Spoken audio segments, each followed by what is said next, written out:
We are running a little bit late here. The horse you can just see turning now, number 5, Swinging Scooter, with Noel Shin on board, just about to face our cameras now. You'll see him there in the purple and grey sleeves. Been good support for the horse on track. Opened up a half-point better than each way, got out to a point better, got out to a point and a half. Boy, has it trimmed up now. Yes, favourite Franco Conquest. It's remained steady at 7-2. Then on the 4-1 line, 5 Swinging Scooter, as you just mentioned, and number 9 Art Gallery. John Justice taking the drive there. At 9-2, 15 Letters, and then out to 5-1 to number 10 London Express. Pretty crowded leaderboard, really, isn't it, as far as the favouritism concerned. Double figures and just outside it, 1 Franco Tambura, 3 Marbles, 4 Oscar Levant, and number 12 Pulp Fiction, who's been very well supported from long odds in. So it's going to be an intriguing Caduceus Club Cup.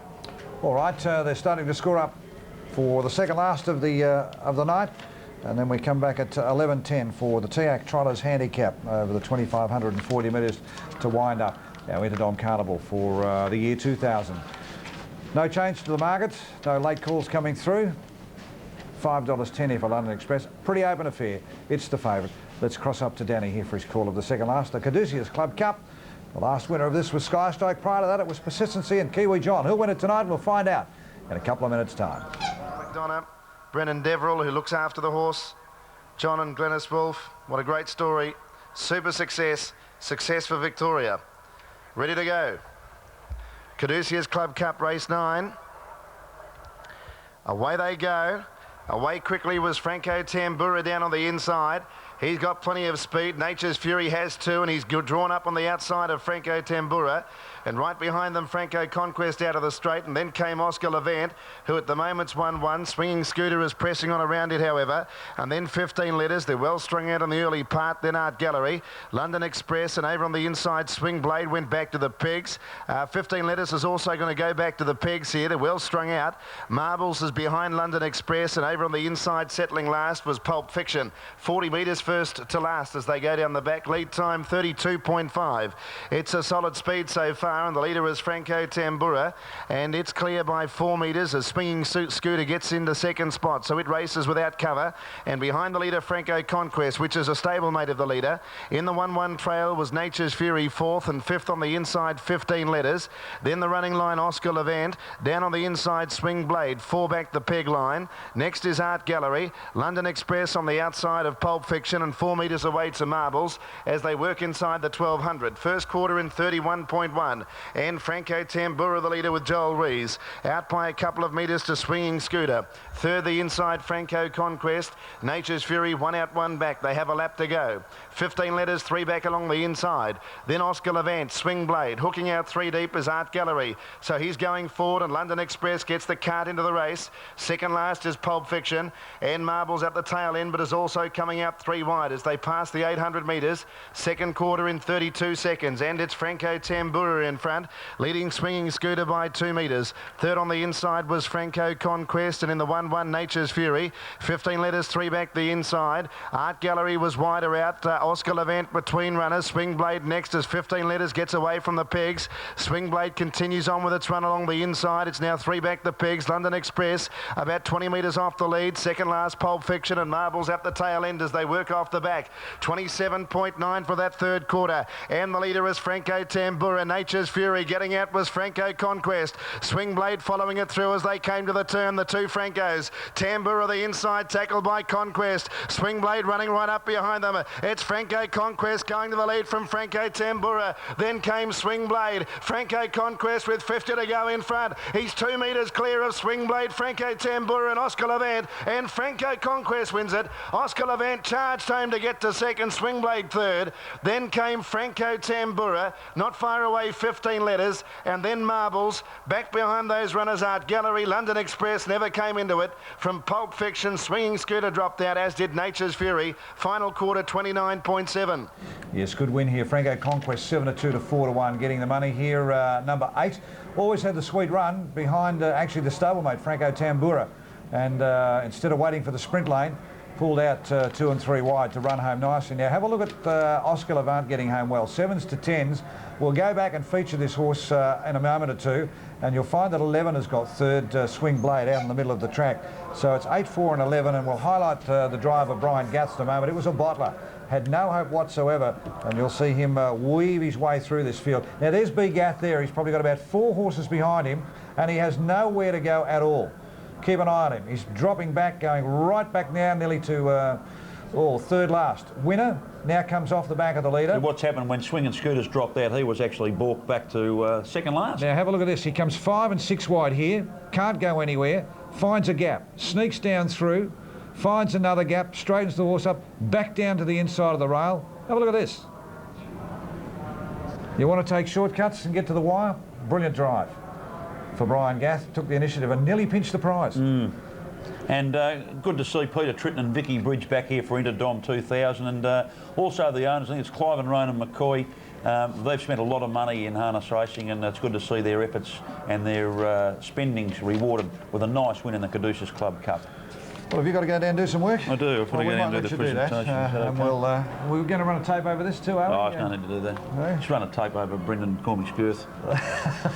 We haven't got a tape big enough or a wide angle lens. It's brother Johnny Crow here. Okay, some tapes. Here's Rob.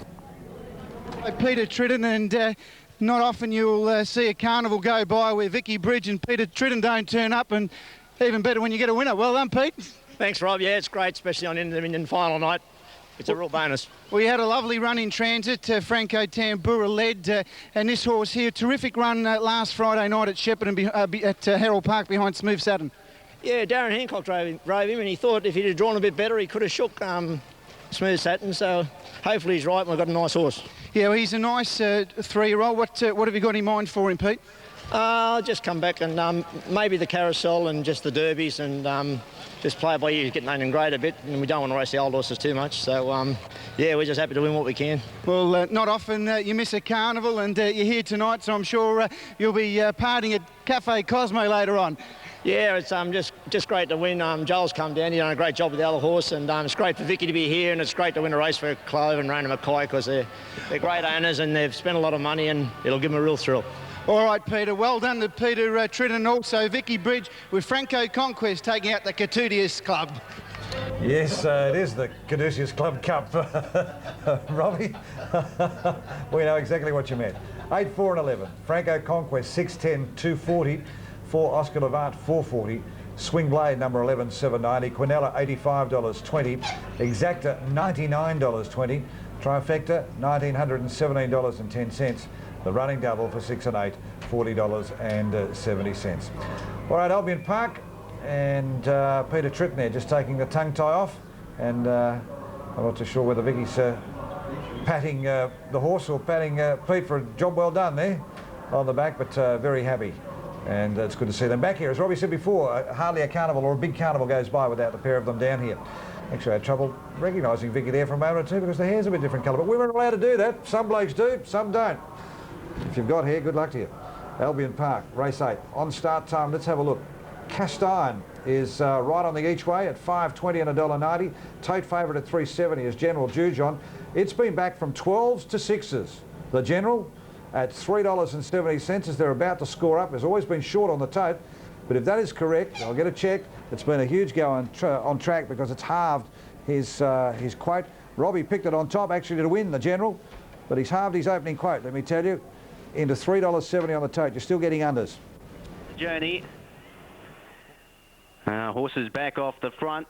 Racing, all restrained at the start. Gun Battle, Black Scene, Birdle's Pride and Speed Gypsy. Coming out fast, General Jujon. Cast Iron began quickly, showing speed was Worthy. Greek Christmas Carol, the centre, and then Rosie's Rock. Out wide was Primero. He pushed on from the outside of the second line. The Proxy's in the centre. Next one was the Silencer, then Gun Battle, Birdle's Pride, Black Scene, and last of all was Speed Gypsy. Cast Iron held the lead from General Jujon. Cast Iron in front from General Jujon. 27.8 8, so they're running for the first quarter. The inside Worthy Greek, Christmas Carol, the 1 out, 1 back trail. Then Rosie's Rock, the Proxy. 3 wide was Primero. Looks like the favourite's going to be 3 wide throughout. Tracked up by the Silencer. Next one, Gun Battle on the inside of Birdle's Pride. Speed Gypsy second last and Black Scene at the tail. 900 out. Cast Iron in front. Leads a length over General Jujon. Worthy Greek was third. Christmas Carol 1 out, 1 back on the inside of Primero. 3 wide. Then Rosie's Rock, the Silencer. The Proxy's midfield on the outside of Gun Battle, but in between horses. Next one, Speed Gypsy, then Birdle's Pride and Black Scene at the tail. 30.9 was the next quarter, so they've been running along. Cast Iron in front by a half length over General Jujon.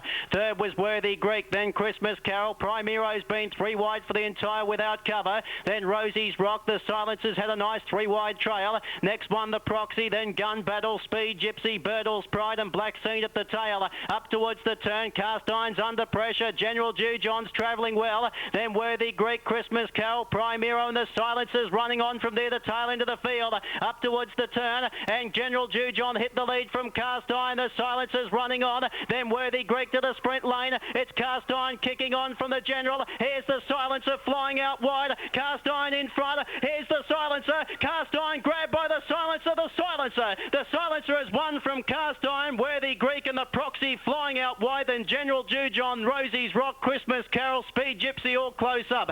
Then Black Scene, Primero had a wide trip, and last one home was Gun Battle.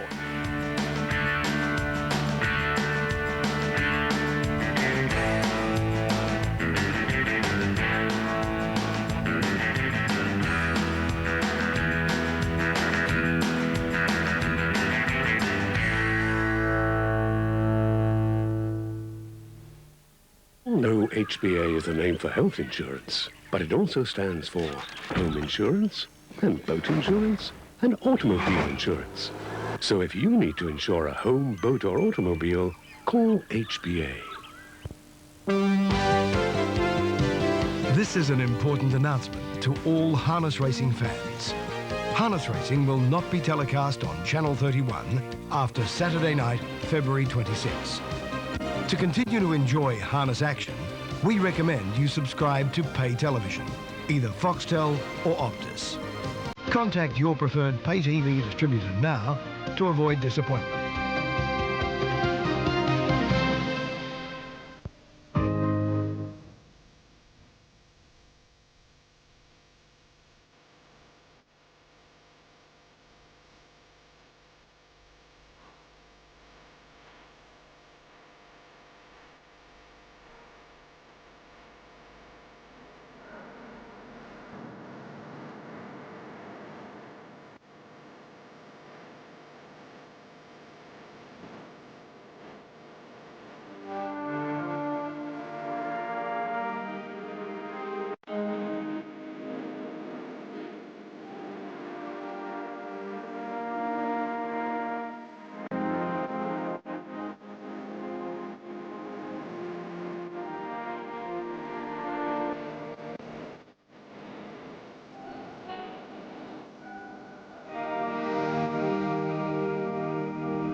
Etc. is Northern Access Television's magazine program. Each week on Mondays we cover topics from all over Melbourne, featuring reports and interviews on a diverse range of subjects, from community groups to arts and entertainment to activities and special events. To find out more, you can also look at our website at welcome.to/etc. So tune into Etc. Mondays at 8:30 p.m. here on Channel 31. Welcome back, race 8 at Albion Park, and here are the dividends for 13, 1 and 5. Number 13, the winner here, which was the Silencer for Neil Scott, started at 9 to 1 now, back from 16s into 9s. The last call very late here at 9 to 1. It's paid overs at $18.80 and $4. Cast Iron, 3s to 7 to 2 to 4s, 160, and Worthy Greek number 5, 20s to 25s, 10.70. Now the Quinella, 49.50 for 13 and 1. Exacta, 13 and 1, $430.80. Gee, that's a big one. And the Trifecta, $1,523.20 for 13, 1 and 5, and the running double for 10 and 13 has returned $85.10. That's Albion Park, race 8 out of the way. Adelaide is our next event, and that's at race 8. or that is race 8, I should say. 4 minutes away, 10:58 start time. 173 from Bob Kane, and his top pick here is Mon Waverley. And Mon Waverley on track is an odds-on favourite. The $1.40 put the stroke in between the 1 and the 4, and that's the price he's on track from number 7, our awesome Andy. Jared Lawler, our chief steward, joins us tonight on a big night, of Interdom night. We see you giving the boys a little bit of a talk, and they all seem to behave themselves, mate. Yeah, very pleased, Rob. They drove as you would expect them to drive. There was only a little incident going into the back straight when Brian Hancock shifted ground in front of him from inside of Darren Hancock. At it again, went a race rough for a little way, but that was about it. Can you tell me, Courage Under Fire, up onto the gate, hit the gate? Yes, Courage Under Fire, Colin De Philippi was probably back 1.5 metres, maybe 2 metres tops, and he attempted to anticipate the start, let the horse come forward, and as he ran up onto it, and the little horse just appeared to duck his head and want to go under it, and he, as I said, he just ran up onto it and bubbled for a stride and went back.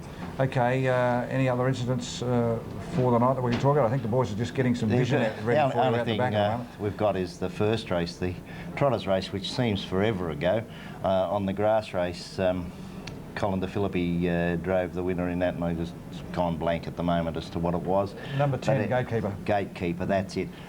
He was held up for a run and actually locked wheels not far from the finish, and was very lucky to get a run through, and that was a good driving performance by Colin De Philippi and a good performance by the horse. Earlier on in the night, we managed to capture some vision, Jerry, of one of the mobiles, or the first of the mobiles. That's right. And you might be able to tell us what's happened, but from our point of view in here, it must have been not only scary for your starter, but scary for the driver. Is what you do when your arms are locked. Well, it wasn't so much that the arms were locked. It's one of the factors. The factor was that the gate, it's a computerised gate, and it took off. And you just watch this jump here. Yeah. That's when it hits the fence. It frightens hell out of the cameraman up in the tower. But you'll see the arm go spinning off, and there it is on the ground when they hit the fence.